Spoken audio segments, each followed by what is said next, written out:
जैसे कि इस जैन धर्म को श्रमण धर्म, अरहत धर्म और निर्गंध धर्म, इन 3 नामों से प्राचीन समय से जाना जाता रहा है। इस समण शब्द में ही जैन धर्म का स्वरूप छिपा हुआ है। समण का अर्थ है कि जो अपनी इंद्रियों का समन करता है, उन पर नियंत्रण करता है, संयम करता है, वो समण है। दूसरा अर्थ है कि जो सभी चीजों पे समता का व्यवहार रखता है, किसी को छोटा बड़ा नहीं समझता, सभी को समान रूप से आत्मा मान करके उनमें व्यवहार करता है, इस समता का व्यवहार करता है, वो समण है। और तीसरी बात यह है कि जो किसी के उधार दिए तपस्या पर या उधार दिए विचार को लेकर के नहीं चलता, बल्कि अपने पुरुषार्थ से अपने कर्मों को निर्जरा करके और अपने तपस्या करने का प्रयत्न करता है, तो ऐसा पुरुषार्थ करने वाले जो व्यक्ति है वो समण। और ऐसे श्रमणों के द्वारा जो धर्म प्रतिपादित हुआ, आज वो जैन धर्म के नाम से जाना जाता है। दूसरी बात, इसमें एक शब्द और बड़ा प्रचलित है और कई मित्र इस विषय में जानते हैं, और वो हम साधुओं को निगंत साधु कहते हैं। भगवान महावीर भी निगंठ नाथ पुत्र के नाम से जाने जाते थे। ये निर्गंत शब्द भारतीय परंपरा में और विशेषकर जैन परंपरा में एक बड़ा महत्वपूर्ण शब्द है। हम सब जानते हैं कि जैन साधुओं को निर्गंत क्यों कहते हैं, तो हम उसकी व्याख्या करते हैं। शास्त्रों में भी हमें व्याख्या मिलती है कि ग्रंथ माने है परिग्रह। जिसके पास कोई परिग्रह ना हो, केवल वो अपनी तपस्या के लिए पिछी कमंडल लेकर के साधना करते हैं, तो परिग्रह से रहे जो व्यक्ति हैं वो निर्ग्रंथ। दूसरी बात ये भी कही कि ग्रंथ का जो अर्थ है, ग्रंथ कहते हैं कसाय को, गांठ को। क्रोध, मान, माया, लोभ, ये जो विभिन्न प्रकार की हमारी मनोवृत्तियां हैं, कलुषित मनोवृत्तियां हैं, ये हमें आगे नहीं बढ़ने देती। तो हमारे जो साधु तपस्वी लोग हैं, वे इन गांठों से, इस प्रकार की कसायों से दूर रहते हैं, इसीलिए भी वो निर्गंध कहे जाते हैं।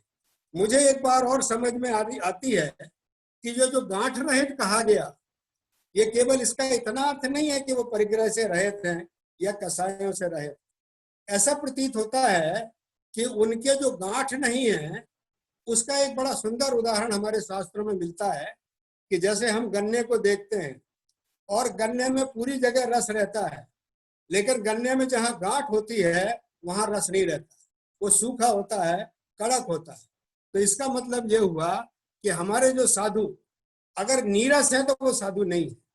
तो जो समरसता का व्यवहार करते हैं, अर्थात जिनके जीवन में सबके लिए समरसता है, व्यवहार है, जिनकी सरलता है, इस प्रकार के जो व्यक्ति हैं वो निर्ग्रंथ हैं, गांठ से रहित हैं। तो ऐसे निर्ग्रंथ साधु जिस परंपरा में हैं, उनके उपदेशों का जो धर्म है वो जैन धर्म के नाम से जाना जाता है। मैं ये कहना चाहता हूँ कि इस प्रकार के साधु हमने देखे हैं, हमारे इतिहास में हैं।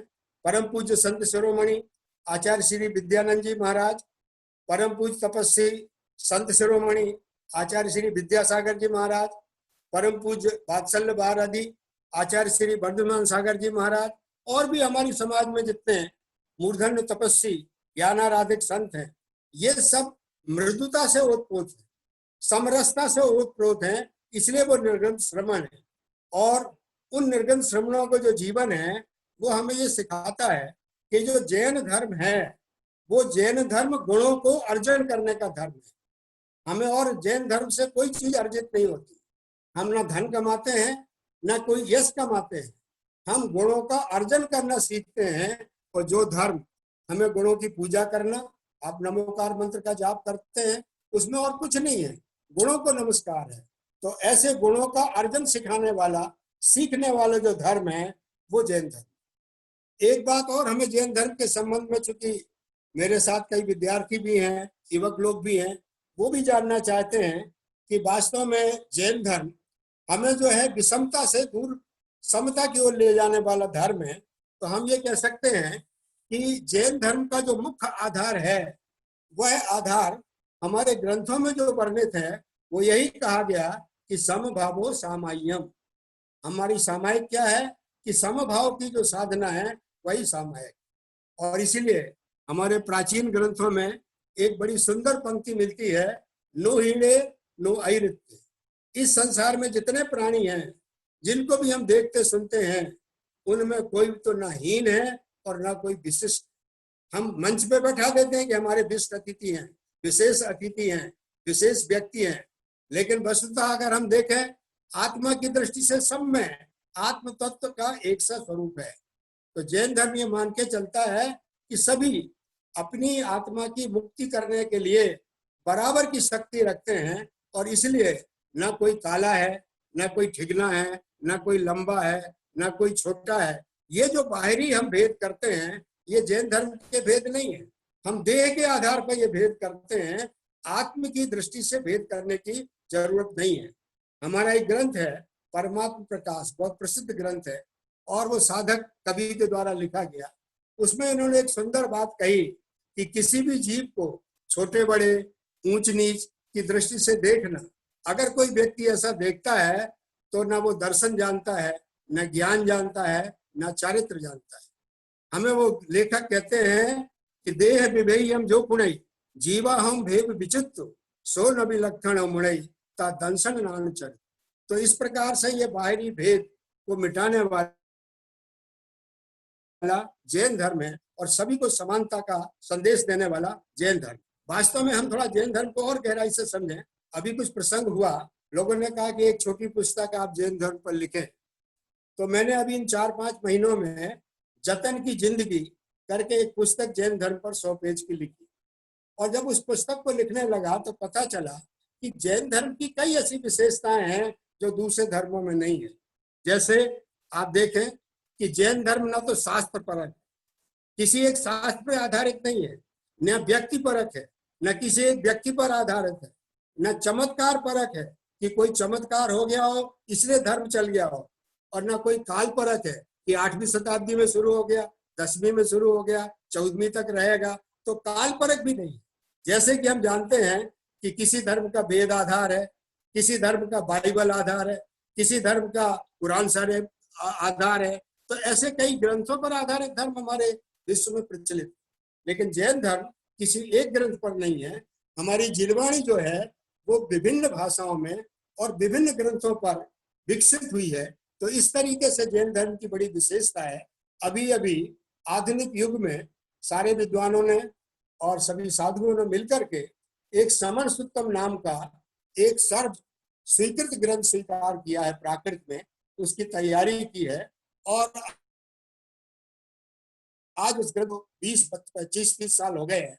वह ग्रंथ सारे जैन धर्म का प्रतिनिधित्व करने वाला प्राकृत का ग्रंथ है। संस्कृत का ग्रंथ तत्वार सूत्र है जिसमें जैन धर्म का प्रतिनिधित्व होता है, लेकिन प्राकृत का भी एक, ताकि सभी की शिक्षा को प्राप्त कर सके। इस तरीके से आप ये भी समझ लें कि जैन धर्म किसी व्यक्ति के नाम पर प्रचलित नहीं है।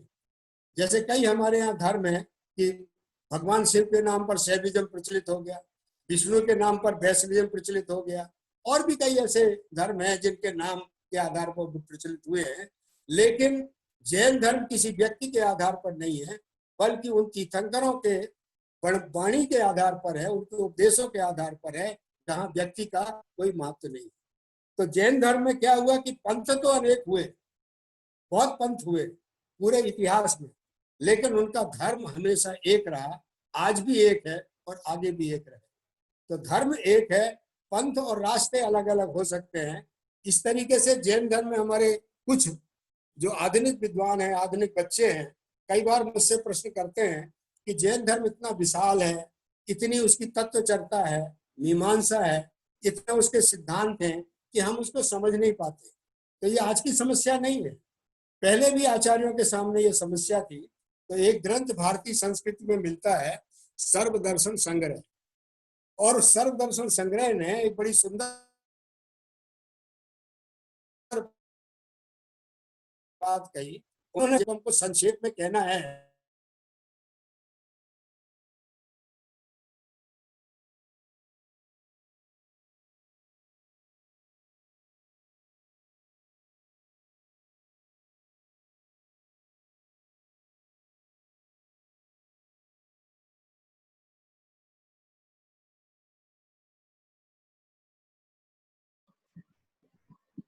आवाज आ रही है गुरुजी मेरी?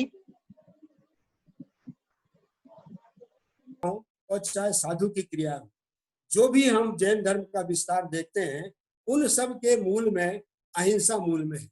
अहिंसा उसका मूलाधार है और भगवती आराधना में अहिंसा का विस्तार से वर्णन हमारे सामने किया है। इसी तरीके से पंडित आशाधर जी ने अहिंसा की व्याख्या बड़े सरल शब्दों में हमारे सामने उपस्थित की। उन्होंने कहा कि संकल्प पूर्वक व्यक्ति को हिंसात्मक कार्य नहीं करना चाहिए। उन सब कार्यों और साधनों को जिनसे शरीर द्वारा हिंसा की प्रेरणा अनुमोदना होती हो, उसको यत्न पूर्वक व्यक्ति को छोड़ देना चाहिए। ये यत्न पूर्वक छोड़ देना चाहिए का ही आशय आज जो हम जैनाचार कर रहे हैं, इसको हमारे पूर्व आचार्यों ने उसको जैनाचार कहा है। तो यत्न का मतलब प्रयत्न करना नहीं है, एफर्ट्स करना नहीं है। यहाँ जो यत्न का मतलब है वो सावधानी करना है, सतर्क रहना है, जागृति अवस्था में रहना है। हम बेहोशी में धर्म ना करें, होश पूर्वक धर्म करें, इसको ही जैनाचार कहा गया है। आप सब जानते हैं एक बड़ी प्रसिद्ध गाथा हमारे शास्त्र में मिलती है कि धम्मो बत्तु सहाबो खमादि भावो 10 बेहो धम्मो रायणत्यम च धम्मो जीवाणम रक्षणम धम्मो। ये धर्म की जो परिभाषा जैन धर्म में है, इसके 3 स्तर है, लेकिन इसका जो सामान्य स्तर है हर व्यक्ति के लिए है वो इतना ही है कि जीवाणम रक्षणम धम्मो, जीवों का रक्षण करना धर्म है। इतनी बात हमें बैठाना है। अगर हम इतनी बात अपने में बैठा जाते हैं, इतना हम समझ लेते हैं, तो हम किसी भी स्तर के हों, जैन धर्म को समझने में हमें कठिनाई नहीं होती। तो इस तरीके से जैन धर्म में अहिंसा की जो कुंजी है, उस अहिंसा के आधार पर ही आगे के सिद्धांत हमारे विकसित हुए। जैनाचार की जब हम बात करते हैं तो जैनाचार का अर्थ ये हो गया कि हम दैनिक क्रियाएं जो करते हैं, चाहे उठने की हो, बैठने की हो, चलने की हो, सोने की हो, खाने की हो, बातचीत करने की, हमारे आचार्य कहते हैं ये हमारी दैनिक क्रियाएं हैं, इनके अलावा और हम कुछ नहीं करते। इन्हीं क्रियाओं से धर्म आता है, इन्हीं क्रियाओं से अधर्म आता है। तो आचार्य ने कहा कि इन क्रियाओं को समझना जरूरी है।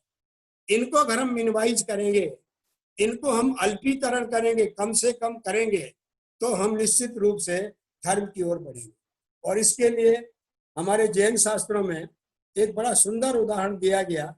मैं अपने प्रवचनों में अपनी जब चर्चा करता हूँ, चूंकि मैं कथा साहित्य का विद्यार्थी हूँ, तो इस दृष्टांत को मैं नहीं भूल पाता। वो है 6 लेस्या दृष्टांत, 6 लेस्याओं वाला दृष्टांत। और आप सब जानते हैं कि 6 प्रकार के व्यक्तियों की मनोवृत्तियां अलग अलग है।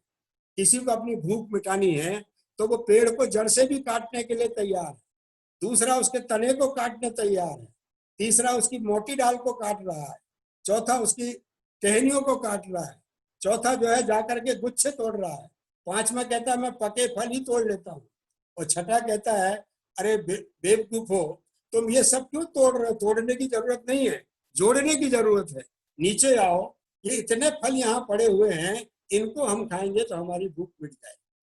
तो ये जो अल्पीकरण की बात है कि कम से कम वस्तुओं में अपना काम चलाना और वृक्ष को नुकसान भी ना पहुंचे, प्रकृति को नुकसान भी ना पहुंचे, ये सिद्धांत जैन धर्म का अल्पीकरण का सिद्धांत है। जब मैं इस बात को कहता हूँ तो मुझे एक याद आ जाता है, अभी पिछले आपके प्रवचन में हमारे किसी विद्वान ने उसको कोट किया था, और मुझे आचार्य शांति सागर जी के उपदेश की वो बात ध्यान आ जाती है। आचार्य शांति सागर जी ने एक जगह अपने उपदेश में कहा है कि भैया चींटी बन करके तुम चीनी खा लो, लेकिन हाथी बन करके गन्ने के खेत को मत उजाड़ो। चींटी खाएगी तो 1 दाना 2 दाना खाएगी, लेकिन उससे खेत नहीं उजड़ेगा, और हाथी पूरा खेत उजाड़ देगा, खाएगा कुछ भी नहीं। तो उन्होंने इतने छोटे शब्दों में जो अल्पीकरण की बात है, सटलेसा की बात है, जो जैनाचार की बात है, आचार्य श्री ने हमें अपने छोटे से शब्दों में ये बात हमें बता दी। तो जैन संत जो हैं हमें पता नहीं अपने शब्दों से क्या क्या सिखा देते हैं, और इस संबंध में उनकी जो वाणी का जादू है, उनकी वाणी की जो कीमत है, हमें पता चलता है। मेरे किसी एक शायर मित्र ने कहा है कि न जाने कौन सी दौलत है इन साधु संतों के लफ्जों में, न जाने कौन सी दौलत है इन साधु संतों के लफ्जों में, बात करते हैं तो दिल ही खरीद लेते। आचार्य शांति सागर ने जो छोटी सी बात की, इसमें पूरे विश्व का दर्शन हमें सौंप दिया। तो इस प्रकार से जैन दर्शन में जो अल्पीकरण की बात है, वह अल्पीकरण की बात हमारे पर्यावरण संरक्षण से बड़ी उस तरह से जुड़ी हुई। तो इस तरीके से जैन दर्शन, जैन धर्म जीवन मूल्यों का धर्म है, और जीवन मूल्य आधार हैं हमारे सारे प्रकृति को बचाने को, विश्व को बचाने को, विश्व की शांति में। हमारे जो आचार्य हुए हैं, उन आचार्यों ने अलग अलग शब्दों का प्रयोग किया है। महावीर ने कहा कि लोभ विजय करो, बुद्ध ने कहा कि तृष्णा की क्षय करो, और कबीर ने कहा संतोष धन को अपने जीवन में उतारो। ये अगर हम गुण अपने बीच में विकसित करेंगे तो हम अल्पीकरण की तरफ जाएंगे, और जो प्रदूषण की महाव्याधि सारे विश्व में व्याप्त हो रही है, उससे हम बच सकते हैं और दूसरों को बचा सकते हैं। तभी कबीर ने हमें कहा कि गोधन, गजधन, बाजधन और रतन धन खान, जो आवे संतोष धन, सब धन धूरी समान।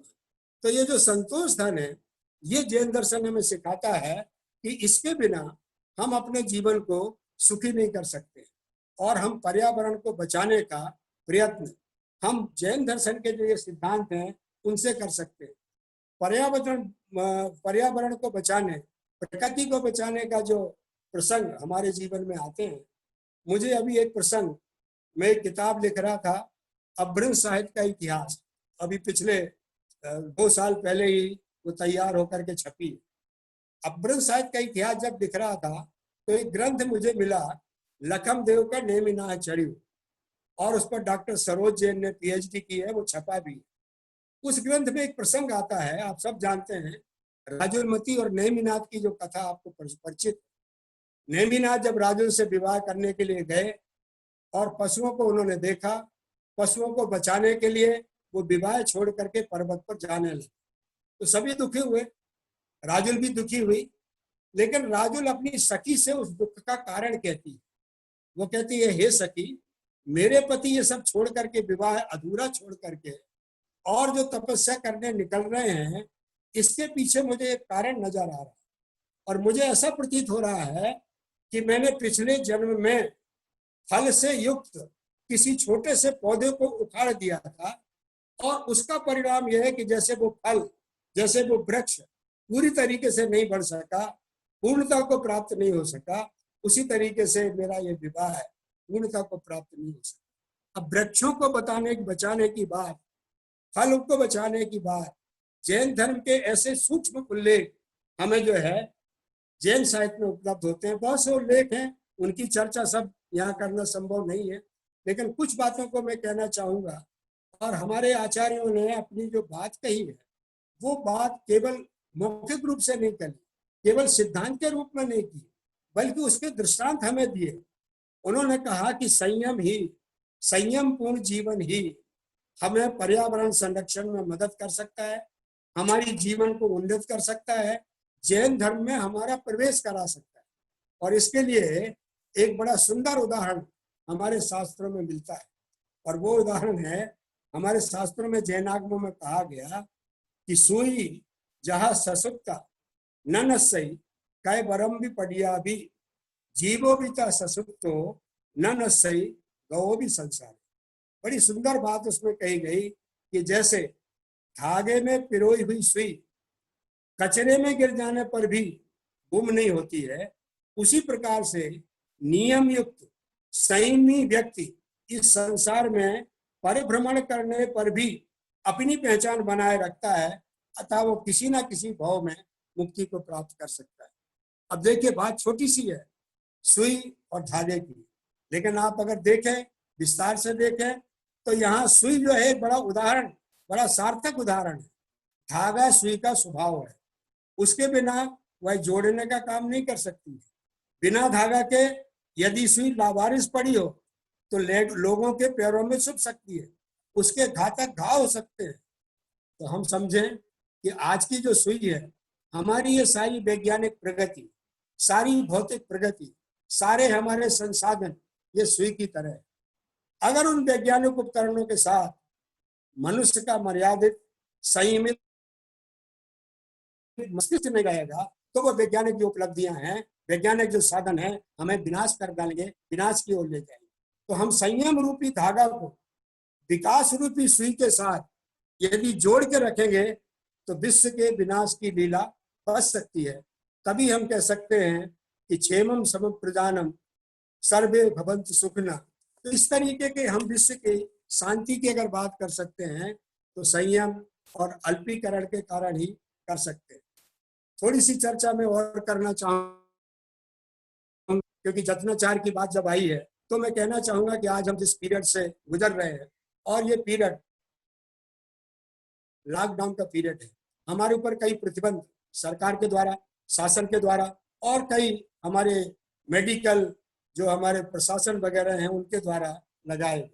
ये इसमें उनका स्वार्थ नहीं है, बल्कि वो चाहते हैं कि हम महामारी से बचे रहें। इस प्रकार का लॉकडाउन हमारे लगा और हम उस पीरियड से गुजर रहे। मुझे ये कहने में बड़ा प्रसन्नता हो रही है और मुझे ये बड़ा अच्छा लग रहा है कि ये लॉकडाउन आज का नहीं है। हमारे एक आचार्य हुए हैं आज से 1800 साल पहले, आचार्य भट्ट के, और उन्होंने एक ग्रंथ लिखा है मूलाचार। मूलाचार का मतलब है कि जैनियों के मूल आचरण, जैन परंपरा को समझने वाले व्यक्तियों के मूल आचरण। तो उसमें एक प्रश्न उठा कि हे भगवान, श्रेणिक ने प्रश्न किया भगवान महावीर से कि हे भगवान, इस संसार में चारों तरफ जीव भरे हुए हैं, हम हाथ हिलाते हैं तो जीवों से टकराता है, हम बोलते हैं तो जीवन से टकराता है, हम कहीं चलते हैं तो जीवों से टकराते हैं। ऐसी स्थिति में हम क्या करें कि हम पाप कर्मों से बचे रहें, कम से कम बचे रहें। तो हमारे आचार्य ने, भट्टकेर जी ने 1800 साल पहले एक लॉकडाउन का एक पद हमको दिया और उन्होंने कहा जदम चरे जयम चिट्ठे जदमासे जदम सये जदम भुंजे जो भाषे जो एवं पापम न बचे। छोटी सी गाथा है, 15 शब्द हैं पुलिस गाथा में, और उन्होंने कहा कि व्यक्ति यत्न पूर्वक चले, सावधानी पूर्वक ठहरे, सावधानी पूर्वक बैठे, सावधानी पूर्वक सोए, सावधानी पूर्वक भोजन करे, सावधानी पूर्वक बोले।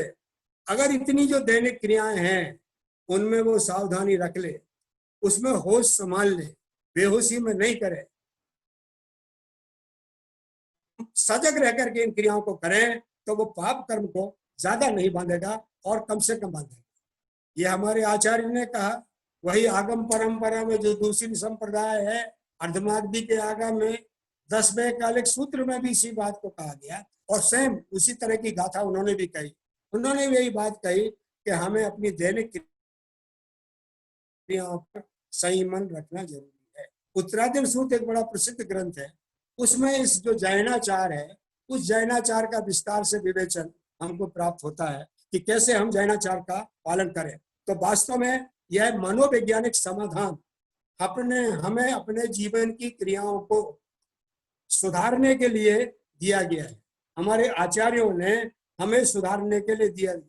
देखिए कि हम क्या करते हैं, जो क्रियाएं हैं उन्होंने कहा कि सावधानी पूर्वक चलो, तो हम क्या करते हैं, कुमार्गों पर चलना, व्यसनों की प्रवृत्तियों पर ठहर जाना, गलत लोगों की संगत में बैठ जाना, अनुचित स्थानों पर सो जाना, अभक्ष अपाच्य वस्तुओं को खा लेना और बिना विचारे अनुचित शब्दों को बोलते रहना, ये हमारी दैनिक क्रिया है।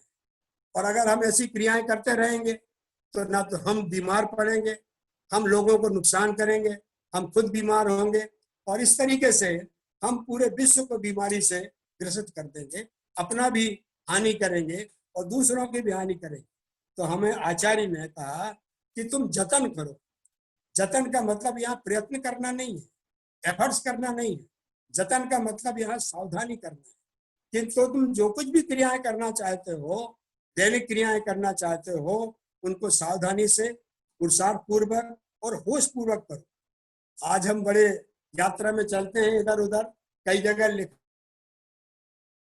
हुआ है कि सावधानी हटी और दुर्घटना घटी। अब ये जो छोटा सा स्लोगन है, छोटा सा नारा है, ये अचानक नहीं आ गया। हमारी पूरी भारतीय परंपरा का जो चिंतन है उस चिंतन से निकल के ये बात आई है, ये आज की बात नहीं है। हमें सावधानी बरतने के लिए हजारों सालों से हमारे आचार्य, हमारे गुरुदेव, हमारे साधु संत, हमारे ग्रंथ कहते रहते हैं कि हम सावधानी रखें तो घटना से बचेंगे। तो इस तरीके से जतनाचार में हम इन बातों को बराबर कहते रहते हैं। एक आचार्य ने नहीं, आप देखें हमारे समंत्रबद्ध आचार्य में, हमारे जो क्या नाम से अमृताचार्य हुए, अमृत चंद जी हुए हैं, उन्होंने और भी जो आचार्य हुए हैं, उन्होंने हमें दैनिक व्यवहार में इन क्रियाओं को, प्रमाद को हटाने की बात कही गई। आचार्य कुंद कुंद कहते हैं कि सबसे बड़ा हमारा अगर कोई दुश्मन है तो हमारा सबसे बड़ा दुश्मन हमारा बोलना है, हमारे वचन है। बोलना हमारी एक रसना इंद्री करती है, लेकिन उसमें दो तरह के शत्रु छिपे हुए हैं। उसी रसना इंद्री से, बोलने से हम मित्र भी बना सकते हैं और शत्रु भी बना सकते हैं। ज्यादातर हम शत्रु ही बनाते हैं, मित्र बनाने की बात हमारे जीवन में बहुत कम आती है। तो हमें उस बोलने की क्रिया पर हमें जो है कंट्रोल रखने की जरूरत है। बिना उसके हम जो है अपने जीवन को आगे नहीं बढ़ा सकते। और इस जतन को जैनाचार्यों ने तो अपनाया ही। हमारे भारत की जो संत परंपरा है, उन्होंने भी बिना इसके अपना काम नहीं चलाया। आप जानते हैं कि जो जतनाचार की जो गूंज है, हमारे मध्य युग के जो संत हुए हैं, उन्होंने अपने जीवन में इसको उतारा है। हमारे एक संत कबीर हुए, दास संत कबीर, और उन्होंने कहा है, ये चादर को सुर नर मुनि ओढ़ी, ओढ़ के मैली कीनी, दास कबीर जतन कर ओढ़ी, ज्यों की त्यों धर दी। दास कबीर ने बहुत सुंदर शब्दों में कहा कि हमें जो कुछ जीवन मिला है, जैसे भी मिला है, उस जीवन को हम अगर तहस नहस कर डालेंगे तो हमारे हाथ कुछ नहीं रहे। लेकिन हमें जो मिला है, अगर हम जतन करेंगे, सावधानी रखेंगे, अपनी दैनिक क्रियाओं पे संयम रखेंगे, तो हमें जो ये संसार रूपी चादर मिली है, शरीर मिला है, इस शरीर को हम जैसे तैसे धर्म के कार्यों में लगा सकते हैं और चदरिया को हम साफ रख सकते हैं। ये बात हमें आचार्य भट्टकेर ने, आचार्य कुंद ने और संत दास कबीर ने हमें इस प्रकार से सिखाई। तो जतनाचार हमारे जीवन को इस प्रकार से हमको सावधानी बरतने के लिए कहता है। हम जैन परंपरा में सब लोग परिचित है। जैन परंपरा में कई प्रकार की स्तुतियां हम पढ़ते हैं। एक स्तुति हमारी जैन परंपरा में बड़ी प्रचलित है और वो है आलोचना पाठ। आलोचना का मतलब है कि हमने जो जो काम किए हैं, उन कामों में हमने क्या क्या गलती की है और कैसे हम उसको शुद्ध करें, कैसे हम मिलावट को पहचानें। हमारे जीवन में जो शुद्ध अशुद्ध की मिलावट हो गई है, उसको हम कैसे अपने जीवन में ठीक करें। तो इसके लिए जो इसके लिखने वाले हैं कवि जौहरी लाल, और उन्होंने आलोचना पाठ लिखा और वो कहते हैं, करूं शुद्ध आलोचना शुद्धिकरण के काज। ये जो मैं आलोचना कर रहा हूँ, किसी की निंदा करने के लिए नहीं है, बल्कि मेरा शुद्धिकरण हो जाए, मैंने जो कुछ गलत काम किए हैं वो ठीक हो जाए, इसके लिए कर रहा हूँ। और ये जतन उनके पीछे भी पड़ा रहा, उन्होंने भी जतन को छोड़ा नहीं। तो इस आलोचना पाठ में जौहरी लाल जी कभी कहते हैं कि किए आहार निहार बिहारा, इनमें नहीं जतन विचारा, बिन देखी धरी उठाई, बिन सोधी बसत जो खाई। स्पष्ट है कि हमने जो आहार किया, निहार किया, विहार किया, उनमें हमने जतन का विचार नहीं किया, सावधानी का विचार नहीं किया, और हमने बिना देखे चीजों को उठा लिया और रख दिया। किस जगह से उठाया, कहाँ रखा, हमने देखने की कोशिश नहीं की। इसी तरीके से हम बिना सोधी हुई, बिना साफ की हुई चीजों को खाते रहे, उसमें कीड़े हैं, सड़ी है, गली है, क्या है, ऐसा हमने जिंदगी भर किया। तो बिन सोधी बसत जो खाई, उसी का परिणाम है कि आज हमारा शरीर हमारा साथ नहीं दे रहा है। तो वो कहते हैं कि हा हा मैं दुष्ट अपराधी, त्रस जीवन राशि विराधी, खाबर की जतन न कीनी, उर्मे करुणा नहीं ली। मैंने जतन नहीं की, सावधानी नहीं की, तो मेरे उर्मे, मेरे हृदय में करुणा, दया, दया भावना, अहिंसा भावना ये पैदा नहीं। तो इस प्रकार से ये जतन करने की जो बात है, हमारे पूरे जीवन परिसर में, संतों के परिसर में, कवियों के परिसर में घर बैठी हुई, और उसी जतन को हमें सही रूप में समझना है, तब हम जैन दर्शन को सही रूप में समझ पाएंगे। और जैन दर्शन की जो अच्छी बातें हैं उनको हम अपने जीवन में उतार पाएंगे। आप देखिए, कई बार हम कहते हैं कि जैन धर्म प्रभावों का धर्म नहीं है। कोई प्रभावी व्यक्ति हो, अच्छे पद पर बैठा हो, अच्छी संपत्तिशाली हो, उससे धर्म नहीं चला। जैन धर्म भावों को संवारने का धर्म है। हमें भावों को संवारना है तो जैन धर्म समय। इसी तरीके से एक बात और हमारे विचारकों ने कहा है कि जैन धर्म अभावों का धर्म नहीं। हम सब चीज छोड़ दें, गरीब हो जाएं, हमारे पास कुछ भी ना रहे तो हम धर्म का पालन कर लेंगे, ऐसा नहीं। तो ना तो ये प्रभावों का धर्म, ना अभावों का धर्म है, ये भावों का धर्म है और वास्तव में स्वभाव का धर्म। आत्मा के स्वभाव को हम पहचानने की कोशिश करेंगे तो हमारे जीवन में जो संघर्ष है वे संघर्ष दूर हो सकते हैं। आप देखें कि कैसा संयोग है कि जतनाचार को हम अगर व्यवहार में नहीं लाएंगे तो हमारी जीवन में कठिनाइयां आती चलेंगी। आज की एक समस्या और है, मैं वो कहकर के अपनी बात समाप्त करना चाहता हूँ। और वो समस्या ये है, आप सब जानते हैं कि आज का जो व्यक्ति है वो खाली नहीं, बड़ी संकट है। खाली क्या नहीं है कि हम कुपोषण करते हैं, कुपोषण का भोजन करते हैं तो हमारा शरीर खाली नहीं, और उसके कारण से मोटापा है, अनेक प्रकार की बीमारियां, तो शरीर खाली नहीं। और इसी प्रकार से हमारा मन खाली नहीं। इतने तरह के विचार, इतने तरह के द्वंद्व उसमें भरे हुए हैं कि नकारात्मक सोच तो आ जाती है, सकारात्मक सोच उसमें नहीं आती। तो हमारा शरीर खाली नहीं, हमारा मन खाली नहीं। आप और विचार करें, हमारा घर भी खाली नहीं। हम में इतनी आसक्ति है कि व्यर्थ की चीजों से हम अपने घर को भरते चले गए और आज हमारा घर स्टोर रूम बन गया। तो जहाँ अच्छी चीजें रहनी चाहिए वहाँ दुनिया भर की चीजें एकत्र हो गई जो हमारे काम की नहीं। तो शरीर खाली नहीं, मन खाली नहीं, घर खाली। चौथी चीज आप देखें कि आज व्यक्ति भी खाली नहीं। किसी भी व्यक्ति से पूछें तो कहता है मेरे पास समय नहीं। किस समय में, किस कार्य में व्यस्त है ये पता नहीं, लेकिन समय नहीं है, खाली नहीं। वो तो अच्छा रहा कि लॉकडाउन में ये कार्यक्रम हुआ तो इतने विद्वान आपको मिल गए, नहीं तो हर एक व्यक्ति ये कहता मेरे पास समय नहीं। तो ये जो समय नहीं है, व्यक्ति खाली नहीं है, कहाँ है बिजी? हम देशाटन में बिजी है, भ्रमण करने में बिजी है, रगड़ने में बिजी है, इधर उधर घूमने में बिजी है। और ये जो हमारा खालीपन नहीं है वो हमें कई चीजों से रिक्त कर देता है। आज क्या हुआ है, अगर हम दार्शनिक शब्दावली में कहें तो हम गेय पदार्थों से भर गए। गेय माने जो जानने योग्य पदार्थ हैं, उन गेय पदार्थों से भर गए हैं और हमारा जो ज्ञाता है वो उनमें छिप गया है। जानने वाला छिप गया है और घूमने वाला जो है उसने हमारे शरीर को भर रखा। तो हमारा जो यत्नाचार है, जो आचार्य ने हमें सावधानी सिखाई है, वो यही सिखाई है कि हम यत्नाचार के द्वारा अपने को खाली करें, मन को खाली करें, शरीर को खाली करें, घर को खाली करें। तो कुछ अगर खाली रहेगा तो सकारात्मक सोच उसमें भरने का प्रयत्न होगा, सकारात्मक चीजें हमारे जीवन में आएंगी और हम शांति का उपयोग और विश्व को एक नया मार्ग दे सकेंगे, जो जैन धर्म का प्रमुख उद्देश्य है। एक बात कह के मैं अपनी बात समाप्त करता हूँ। आप देखें कि जब इतनी चीजें भर गई, शरीर भर गया, मन भर गया, घर भर गया, व्यक्ति भर गया, तो क्या करें? तो आज की जो टेक्नोलॉजी है, हम सब मोबाइल का उपयोग करते हैं, और आप जब मोबाइल चलाते हैं तो कई बार उसमें आ जाता है कि आपके मोबाइल में स्पेस नहीं, भर गया है, उसको खाली करो तो चलेगा, नहीं तो गति कम हो जाए। तो ये डिलीट करने की बात जो आज के विज्ञान ने हमें दी, आज की टेक्नोलॉजी ने हमें दी, हमारे आचार्यों ने हमें एक डिलीट का पुराना शब्द दिया, और वो शब्द है प्रतिक्रमण।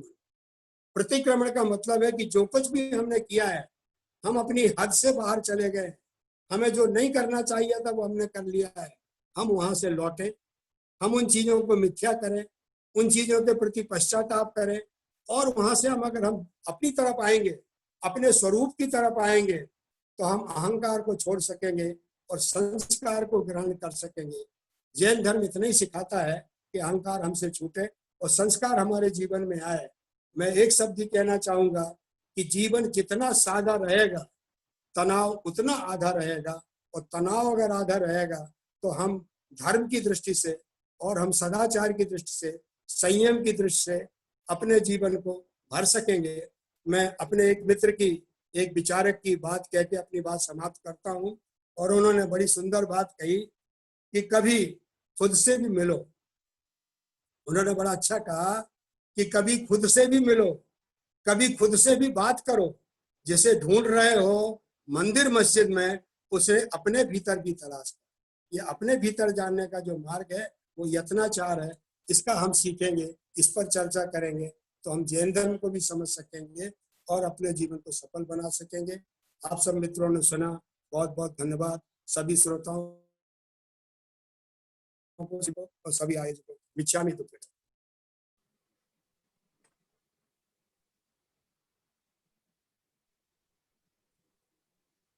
अभी आप सब सुन रहे थे अखिल भारतवर्षीय दिगंबर जैन विद्वत परिषद के द्वारा आयोजित राष्ट्रीय व्याख्यान माला में हमारे जैन धर्म दर्शन के अप्रतिम मनीषी प्रोफेसर प्रेम सुमन जी जैन के लिए, जिन्होंने जैन जतनाचार के विषय में अपना बहुत ही सुंदर, सारगर्भित, धारा प्रवाह रूप में, रोचक शैली में व्याख्यान दिया और बड़ी सरलता से जैन धर्म दर्शन का जो यत्नाचार पक्ष है उसको बहुत ही सुंदर रीति से प्रस्तुत किया।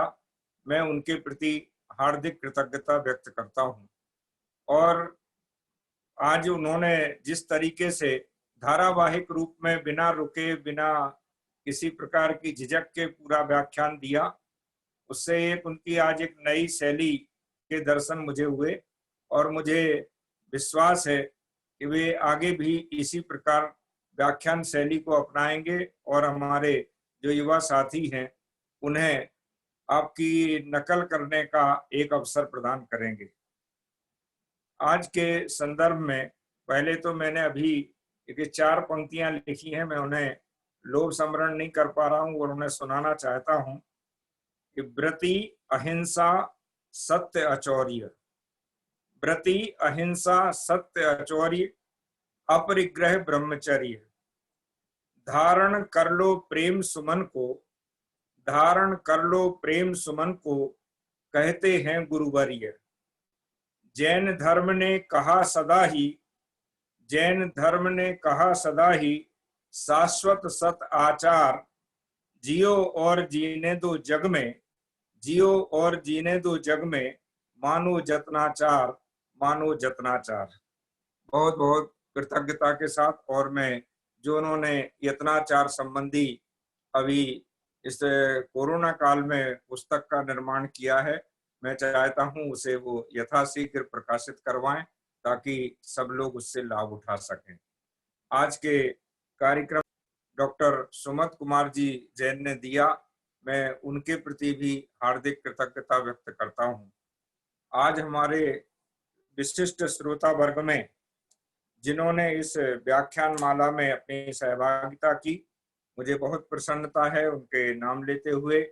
Doctor Piyu Jain, Shri Rahul Upadhyay, Shrimati Anita Samar, Shri Arinjay Jain, Shri Bhagchand ji Pahadia, doctor Manisha Jain, doctor Narendra Bharti, doctor Rachna Jain Anand, doctor Satyendra Jain, doctor Sushma Rote, Shri Arihant Jain Patni, doctor Sanjay ji, doctor Vijay Kumar ji, doctor Raja Daka Jain, doctor Neelam Jain Saraf, हमारे श्रीमती इंदिरा जैन, डॉक्टर मनोरमा जैन, श्री प्रकाश जी जैन, श्री वामन प्रजापति, पंडित राजकुमार जी शास्त्री, पंडित रमेश कुमार जी जैन जौबनेर, संगीता जैन, सतीश कुमार जी, शरद जैन, सुधांशु, श्रवण कुमार जी, सुलेखा जी, तारा डागा, तेजराज जी, अनंत जी, डॉक्टर प्रोफेसर जय कुमार जी उपाध्याय, डॉक्टर जितेंद्र कुमार जी, जिनेन्द्र कुमार जैन, डॉक्टर ज्योति बाबू जैन, डॉक्टर ज्योति जैन, डॉक्टर कल्पना जैन, प्रोफेसर कमलेश कुमार जी, प्रोफेसर श्रियांश जी सिंघई, प्रोफेसर टीकम चंद जी बहुत वरिष्ठ विद्वान हैं, प्रोफेसर फूलचंद जी प्रेमी और डॉक्टर रजनीश शुक्ल, ब्रह्मचारी भैया, मनीष जी ज्ञान, डॉक्टर प्रोफेसर डीसी जैन साहब, डॉक्टर वीरचंद जी जैन, डॉक्टर वीर सागर जी जैन, श्रीमती उज्ज्वला जी जैन, ये मैं इन सभी का बहुत बहुत हार्दिक कृतज्ञता उनके प्रति व्यक्त करता हूं कि आप सब श्रोता के रूप में बैठते जरूर हैं, लेकिन मुझे ये लगता है कि आप सब व्याख्यान दे रहे हैं। यह हम सब के लिए बड़े गौरव का विषय है। साथ ही एक बार और भी कि जो लोग चैट के माध्यम से व्यवस्था अपनी टिप्पणियां करते हैं, मुझे बहुत प्रसन्नता होती है कि उसमें से आधी से अधिक टिप्पणियां वो प्राकृत भाषा में होती हैं या संस्कृत में होती हैं, हिंदी में तो होती ही हैं। तो ये भी एक बहुत अच्छा एक प्रकार का अभ्यास का कार्य चल रहा है और मैं समझता हूँ इससे आप लोग भी प्रेरणा लेंगे और भी जो श्रोतागण हैं जो प्राकृत या संस्कृत को पढ़ना चाहते हैं या सुनना चाहते हैं, उन्हें भी बहुत अच्छा लगेगा। डॉक्टर कल्पना जी रोज प्राकृत में कुछ ना कुछ टिप्पणी करती हैं, संस्कृत में हमारे आदरणीय डॉक्टर जय कुमार जी टिप्पणी करते हैं, जैसे बहु सोहणम बखाणम जयदु जयदु सक्कम जयदु जिणिंदु जयु भारम। तो ये भी ये एक प्रकार से जो भाषा का एक जन सामान्य तक पहुंचाने का जो माध्यम है वह इन टिप्पणियों के माध्यम से हमें प्राप्त हो रहा है। मुझे यह भी बताते हुए हार्दिक प्रसन्नता है कि हम इस व्याख्यान माला को निरंतर जारी रखने के लिए प्रयासरत हैं और आप सबका इसमें सहयोग अपेक्षित है।